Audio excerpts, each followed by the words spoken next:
Well, luckily for me, she was then out for 2 or 3 days and I managed to stall until Friday. I skipped class and spent the weekend planning. I needed my mother to drive me. We went into LA to a fancy sporting goods store. I stepped up to the counter. Ma'am? The sales lady turned. Yes, may I help you? Yes, ma'am. I need to buy one of your finest ping pong balls. She stared. Honey, don't you mean you want to buy a box? I shook my head. No, ma'am. I only need one, but it has to be the best. She was dumbfounded. I could sell you a box of these. They're the most expensive. I reiterated my need for just one. She looked helpless. Finally, I bought a box of 6 and donated back 5 of them. You can give these to poor homeless kids who need them for crafts classes at the shelter. They make good frog eyes. I told her as I opened the box and dragged out one precious ball. They cost a whole $20. But hang the expense. I was on a mission from God. Next we drove to Wilshire Boulevard to the expensive jewelry stores. You need what? The tuxedo jeweler asked. Yes, sir, I need a jewel box that will fit a ping pong ball. He was about to throw me and my long-suffering mother out of the shop, when my mother's boss walked in. He was a multimillionaire contract attorney who worked in entertainment law. Boss looked at my mother and said, hello, Elsie.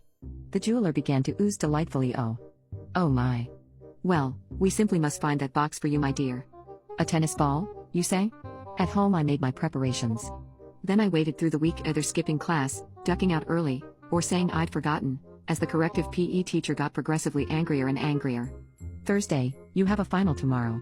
That ping pong ball had better be on my desk by the end of class or you are not getting your grade. I'll have it. I promised. Friday. We had our final. Yes, PE classes have finals. At the end of class, the teacher corners me with all the finesse of a bull elk cornering a Pekingese in heat. Where is my ping pong ball? I have it in my locker, I said. She frog marched me to my locker, the back of my gym blouse clamped in her sweaty hand. I opened my locker. I got out the fancy jewelry brand labeled bag. Inside the bag was a gift-wrapped small box. She stared. She ripped off the wrapping and found a velvet jewel box. She opened it. There, gleaming softly, was the ping pong ball. Well, you came through, she said. She signed my grade card. I took it gratefully and headed for the door. Fast. I could see her reach into the box and I needed to put distance between myself and her. I didn't actually see her inspect the ping pong ball, but I do know what was in the box. Nothing harmful. You see, I had given her a fancy jewelry bag, gift wrapping in a silk ribbon, a tasteful velvet jewel case with a little cushion inside, and a very expensive ping pong ball. I heard the shrieks as I ran for the bus. Really, I don't know why she was so upset. I had replaced the school's property. I'd even exactly duplicated the dent in the underside.